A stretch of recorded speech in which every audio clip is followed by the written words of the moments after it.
Howdy folks, today is my July reading wrap up. It's crazy that it's already August. I don't see how we got here. The summer's already going by super fast and July was like it didn't even exist. Like we went through June and now it's August. July wasn't there. I was at camp pretty much all of July, so that probably helped it go by faster, but yeah, I don't know. So, technically, I only read one book this month. But that's because, as I said, I was at camp.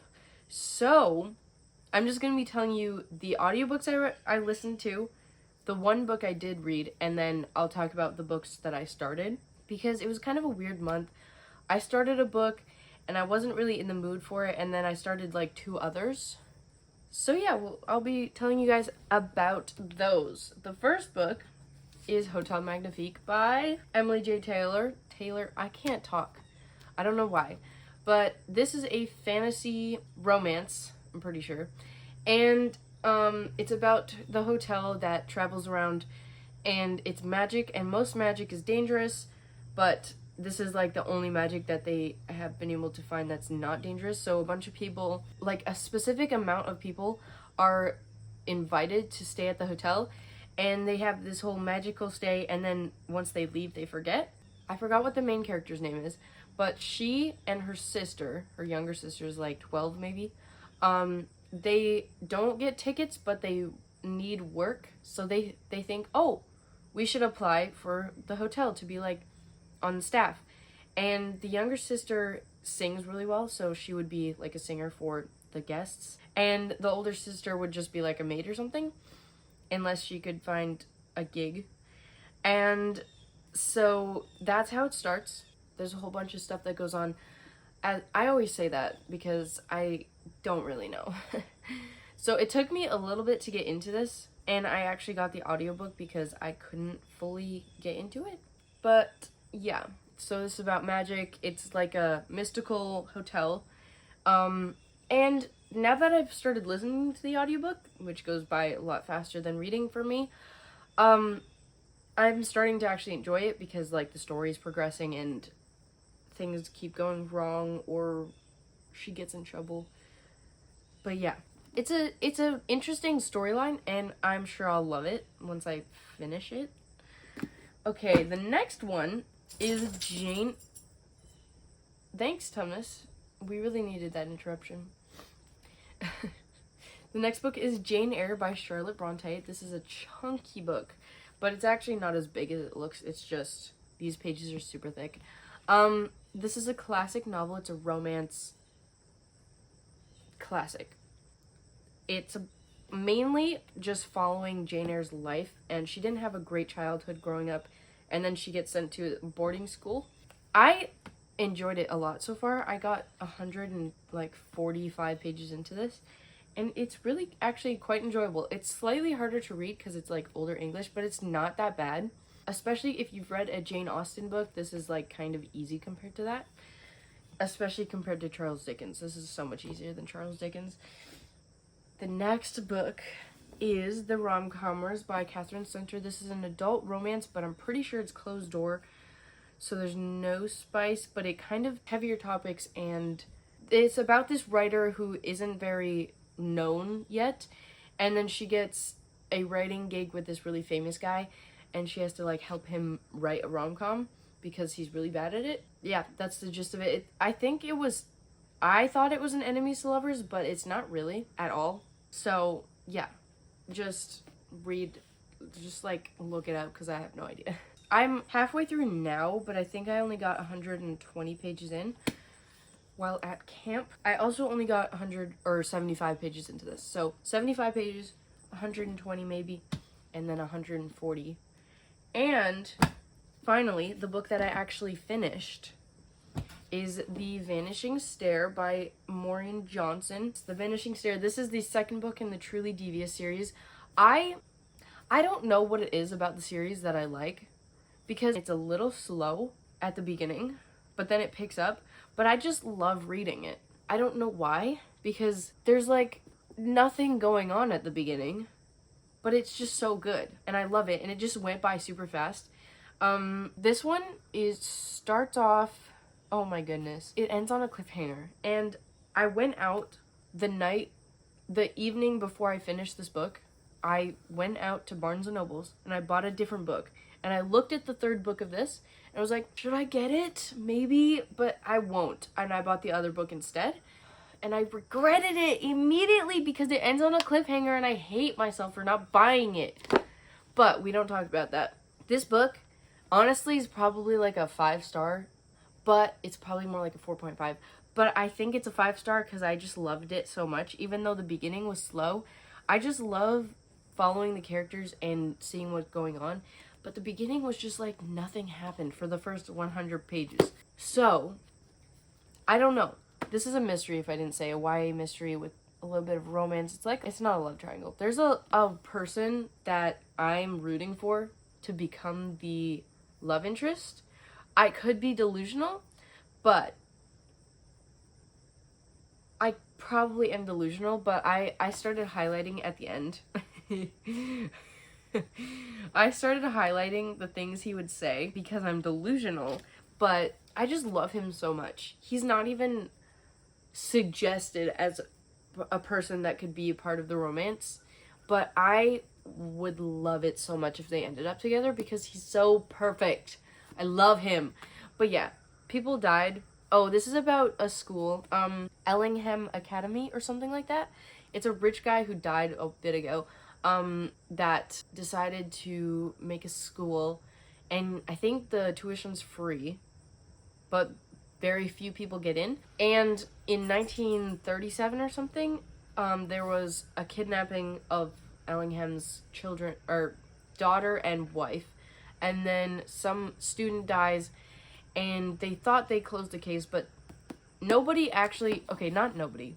A lot of people believe it's not true, so this girl, Stevie, she's obsessed with the case, and she applied just because she was obsessed with the case, and somehow got accepted. And now she's, a murder happened in the first book. Not a murder. Somebody died, but they don't think it was a murder. They think it was an accident. And Stevie kind of thinks that, but also kind of doubts that. And some weird stuff happened that makes her not believe it.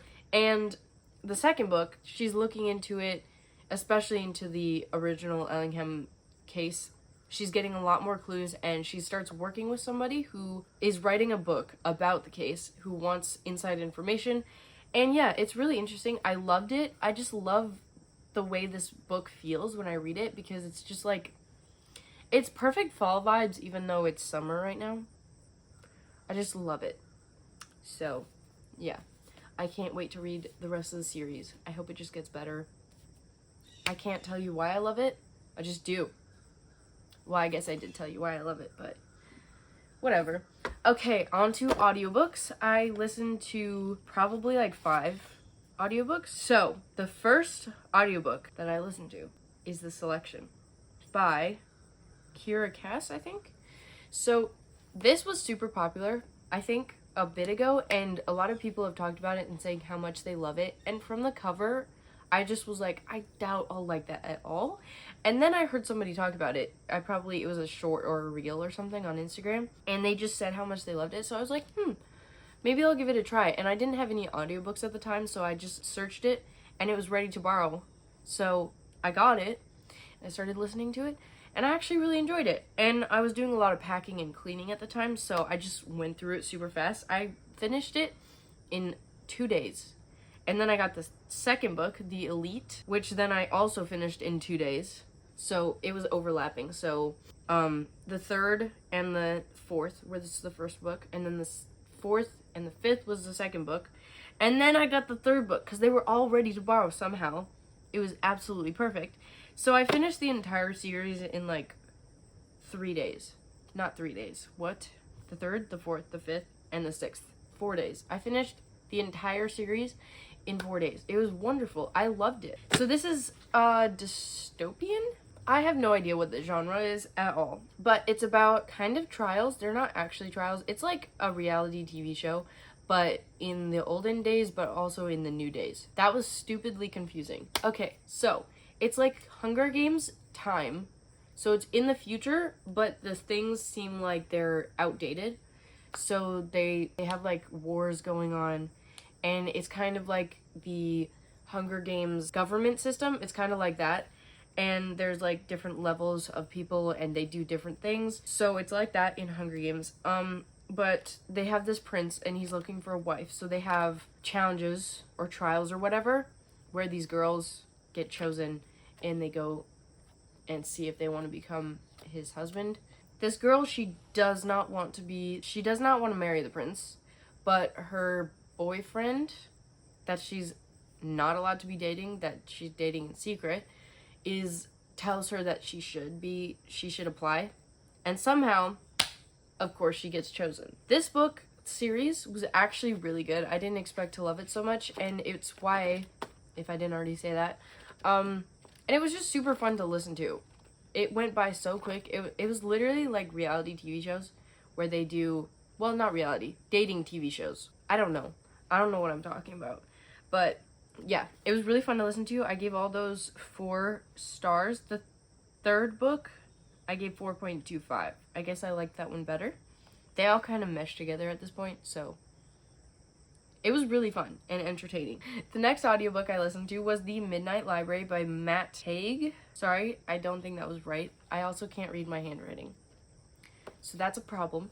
So, this is about a woman. This is adult, I think, and it just kind of goes through her life.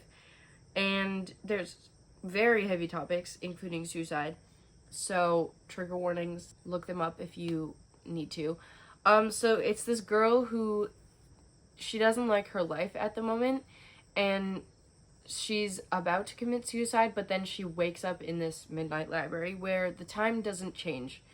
And there's all these books, which are different lives that she could enter and see if she likes them. But she enters them, and then if there's any, like, doubt of it being the life she wants to enter, she goes back to the Midnight Library. So it's just her going through all these different choices that she could have made and seeing if they were the right ones. And I really liked how it ended. It was cool. And I liked seeing all the different paths she could have taken. It was just really cool concept that I didn't know I would like. I just kind of got it because I'd heard the name before and the title, and like I'd seen the book several times, and I'd heard good things about it, so I just kind of picked it up blindly. I did not know how it was gonna be. Yeah, so that one was really good. The final audiobook I listened to in July was a extremely popular book in 2023, and I finally got to it. It was Powerless by Lauren Roberts. Crazy. I know, it was crazy. I gave that one, actually I'm not going to say yet. So this is a YA fantasy. I think it was a combination of the, what's it called? Red Queen, Hunger Games, Divergent, and there was one more. Hunger Games, Divergent, Red Queen, and The Selection, I think. Those 4, I think they're all kind of dystopian-ish vibes. So there's elites who have powers, and then there's mundanes who have like simple powers that are like psychic or random stuff like that are just like they're not used to fight or anything. And elites have like phasing through walls or fire powers or teleportation or whatever. And then there are ordinaries. And ordinaries, the king says the ordinaries have a disease, and so he's trying to get rid of all of them, like kill them all. So, the main character is an ordinary, but she was taught by her father all her life growing up to be a psychic, so she could pretend, it's like Psych, the show, where he's taught the art of observation, and he's really good at it, or she is, but that's Psych, whatever. So, she's really good at observing things and putting 2 and 2 together, and so she can be a fake psychic. So she's lived her whole life pretending to be a psychic, and then she saves the prince unknowingly and gets chosen to be in these elite trials. So that's how it becomes like Hunger Game-y vibes. And she gets close with the princes, so that's something interesting. And it's kind of okay, I was told it was an enemies to lovers, but I don't believe that. It really wasn't, at least at the beginning. It kind of turns into one, but But basically, on site, they were in love with each other. They just acted like they weren't. To me, that is not an enemies to lovers. So, I wouldn't call it an enemies to lovers. I would call it a good romance with banter and like picking on each other. That sort of thing. So she gets put into these trials even though she doesn't have powers, but she's good at fighting. She was taught also to how to fight and like self-defense and stuff. So that was cool. And she has to go through these trials, and she also talks to the princes, and the king doesn't like her, but he doesn't like anybody, so that's not a surprise. This, I did like it more than I thought I would, but also it wasn't really for me. So I give that a 3-star, but it was really good, and I'm excited to read the next book. Yeah, I'm excited to read the next book. Hopefully it's better, but I've heard mixed reviews. Some people absolutely loved it, and some people didn't. And I'm thinking, so they said it was very different from the first, and I'm thinking maybe I'll like it more because it was different, because I didn't absolutely love Powerless, so maybe I'll love it more. Who knows? And I've also heard it's like a bridge between the first and the third book, so it's just a bridge book. But a lot of series, I've liked the second book more than I've liked the first, especially with fantasy. So maybe I'll like it more. Who knows? But yeah, that's all the books I read in July. I hope you enjoyed. And comment down below if you've read any of these or books that are similar that you think I'd like. I can't believe it's August. So everybody, have a good summer. Don't let it pass you by without having fun, at least. Because school is coming up quickly. So yeah, have fun. Cheers!